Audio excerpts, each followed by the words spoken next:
ಅತಿಥಿಗಳ ಮುಂದೆ ನಿಷ್ಠುರ ಪ್ರಶ್ನೆಗಳಿಟ್ಟು ನೇರ ಉತ್ತರ ಪಡೆಯುವ ಕಾರ್ಯಕ್ರಮ ಟಾರ್ಗೆಟ್. ನಮ್ಮ ಇವತ್ತಿನ ಟಾರ್ಗೆಟ್ JDS ರಾಜ್ಯಾಧ್ಯಕ್ಷ ಮಾಜಿ ಮುಖ್ಯಮಂತ್ರಿ HD ಕುಮಾರಸ್ವಾಮಿ. ಕುಮಾರಸ್ವಾಮಿ ಅವರ ಕಾರ್ಯಕ್ರಮಕ್ಕೆ ಸ್ವಾಗತ. ನಮಸ್ಕಾರ. ಕುಮಾರಸ್ವಾಮಿ ಅವರು ಹೇಗಿದ್ದೀರಿ? ನಾನು ಸಂಪೂರ್ಣವಾಗಿ ಆರೋಗ್ಯವಂತನಾಗಿದ್ದೇನೆ. ನೀವು ಬಹಳ ಸುಸ್ತಾಗಿದ್ದೀರಿ, ಈ ಮಧ್ಯದಲ್ಲಿ ಬಹಳ ದೂರ ಉಳ್ಕೊಂಡ್ಬಿಟ್ಟಿದ್ದೀರಿ, ಮೌನವಾಗಿದ್ದೀರಿ, ಯಾಕೆ? ಇವತ್ತಿನ ರಾಜಕಾರಣದ ಘಟನೆಗಳು ಏನು ನಡೀತಾ ಇದೆ ಅಂತಕ್ಕಂಥದ್ದನ್ನು ಮೌನವಾಗಿ ಗಮನಿಸ್ತಾ ಇದ್ದೇನೆ. ಅದಕ್ಕೆ ಕಾರಣ, ಈ ರಾಜ್ಯದಲ್ಲಿ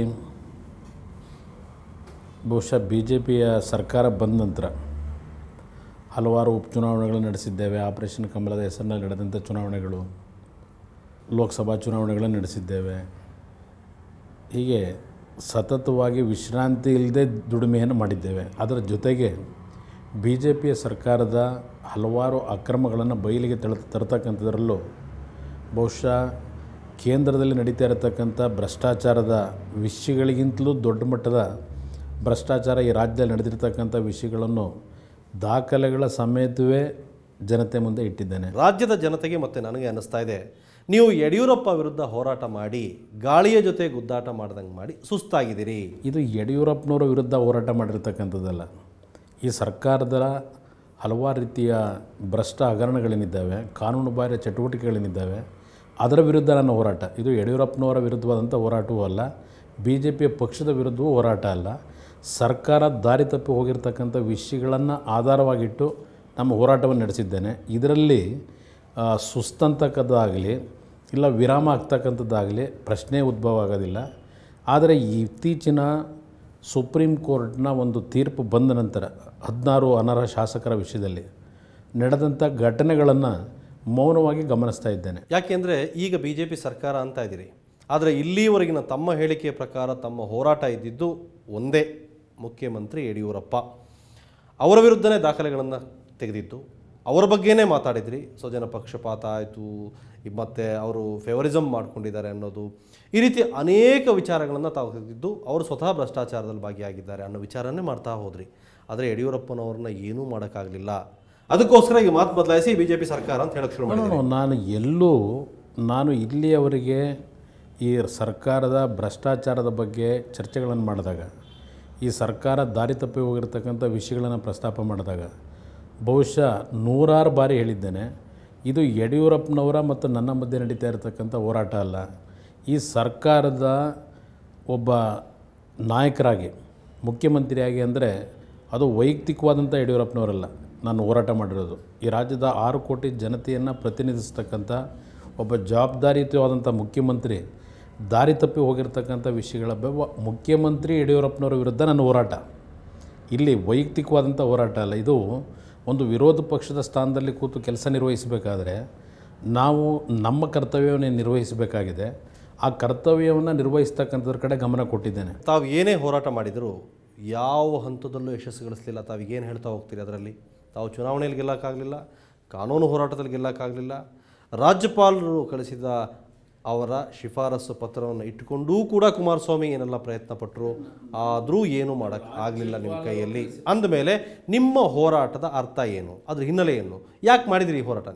ರಾಜ್ಯಪಾಲರು ಕಳಿಸಿರ್ತಕ್ಕಂಥ ವರದಿಗೂ ನನ್ನ ಹೋರಾಟಕ್ಕೂ ಸಂಬಂಧ ಇಲ್ಲ, ನಮ್ಮ ಪಕ್ಷದ ಹೋರಾಟಕ್ಕೂ ಸಂಬಂಧ ಇಲ್ಲ.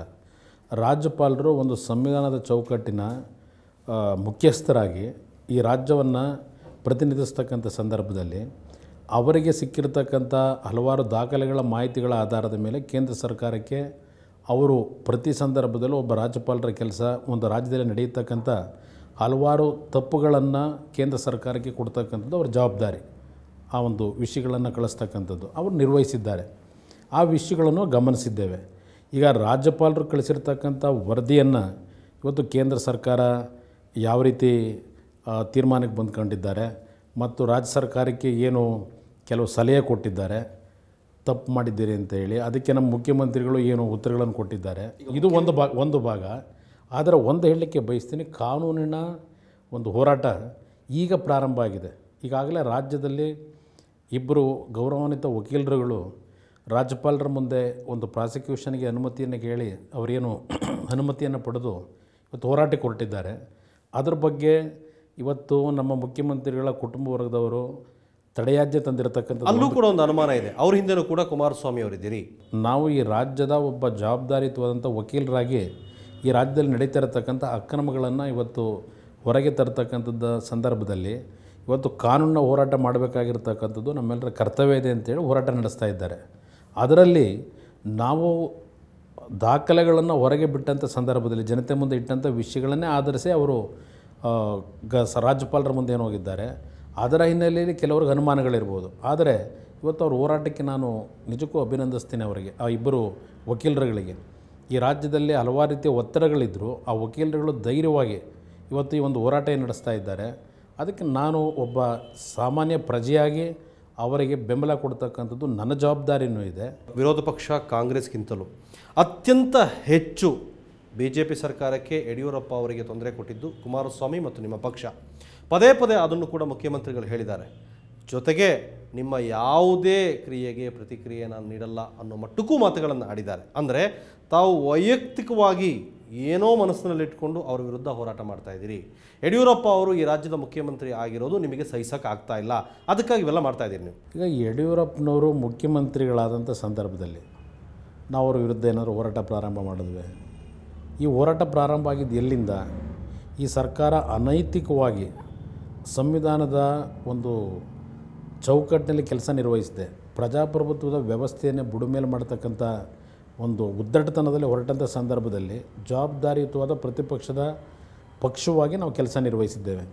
ಯಡಿಯೂರಪ್ಪನವರು ನಾವು ಬಿಡುಗಡೆ ಮಾಡಿರ್ತಕ್ಕಂಥ ದಾಖಲೆಗಳೇನಿದ್ದಾವೆ ಆ ದಾಖಲೆಗಳಿಗೆ ಪ್ರತಿಕ್ರಿಯೆ ಕೊಡಲ್ಲ ಅಂತಕ್ಕಂಥದ್ರಲ್ಲಿ ನೀವು ಅರ್ಥ ಮಾಡ್ಬೋದು, ಅರ್ಥ ಮಾಡ್ಕೊಳ್ಳೋಬೋದು. ಈ ರಾಜ್ಯದ ಜನತೆ ಅವರು ನೈತಿಕತೆಯನ್ನು ಕಳ್ಕೊಂಡಿದ್ದಾರೆ. ಆ ದೃಷ್ಟಿಯಿಂದಲೇ ಇವತ್ತು ನಮ್ಮ ಒಂದು ದಾಖಲೆಗಳನ್ನೇನು ಬಿಡುಗಡೆ ಮಾಡಿದ್ದೇವೆ ಅವರ ತೆಗೆದುಕೊಂಡಿರ್ತಕ್ಕಂಥ ನಿರ್ಧಾರಗಳ ದಾಖಲೆಗಳ ಸರ್ಕಾರದ ಕಡತಗಳದು. ಅಂಥದನ್ನು ಇವತ್ತು ಉತ್ತರ ಕೊಡ್ತಕ್ಕಂಥದ್ದಕ್ಕೆ ಪಲಾಯನವಾದ ಏನು ಮಾಡ್ಕೊಂಡಿದ್ದಾರೆ. ಅದು ಒಂದು ಕಡೆ ಆದರೆ ತಾವು ಹೇಳ್ತಾ ಇದ್ದೀರಿ ಕಾನೂನಿನ ಒಂದು ವ್ಯಾಪ್ತಿಯಲ್ಲೂ ಯಡಿಯೂರಪ್ಪನವರಿಗೆ ಜಯ ದೊರಕ್ತಾ ಇದೆ ಅಂತೇಳಿ. ಇಲ್ಲಿ ಕಾನೂನು ಇವತ್ತು ನ್ಯಾಯಾಂಗವನ್ನು ಎಲ್ಲೋ ಒಂದು ಕಡೆ ದಾರಿ ತಪ್ಪಿಸಿ ಏನು ಹೋಗ್ತಾ ಇದ್ದಾರೆ. ಅದು ಒಂದು ಕಡೆ. ಇವತ್ತು ನೀವು ಒಂದು ಉದಾಹರಣೆಯನ್ನು ಕೊಡ್ತೇನೆ. ಈ ರಾಷ್ಟ್ರದಲ್ಲಿ ಹಲವಾರು ಸಂದರ್ಭದಲ್ಲಿ ಕಾನೂನು ಬಾಹಿರವಾಗಿ ಚಟುವಟಿಕೆಗಳನ್ನು ಮಾಡಿರ್ತಕ್ಕಂಥ ಯಾವುದೇ ಪ್ರಕರಣಗಳನ್ನು ತೆಗೆದುಕೊಳ್ಳಿ, ಅದು ಅಂತಿಮವಾಗಿ ಸೋಲನ್ನು ಕಾಣಲೇಬೇಕಾಗ್ತದೆ. ರೈಟ್ ಸರ್, ಇದ್ರ ಬಗ್ಗೆ ಇನ್ನಷ್ಟು ಮಾತಾಡ್ತೀನಿ. ತಾವು ಹೇಳ್ತಾ ಇದ್ರಿ ಯಡಿಯೂರಪ್ಪನವರು ಪದೇ ಪದೇ ತಪ್ಪು ಹೆಜ್ಜೆಗಳನ್ನು ಇಡ್ತಾ ಇದ್ರು ಅಂತ. ಹಾಗಾದರೆ ಕುಮಾರಸ್ವಾಮಿ ಅವರು ತಪ್ಪು ಮಾಡಲಿಲ್ವಾ? ಈ ಬಗ್ಗೆ ಮಾತಾಡ್ತೀನಿ. ಅದಕ್ಕೂ ಮೊದಲು ಒಂದು ಚಿಕ್ಕ ಬ್ರೇಕ್.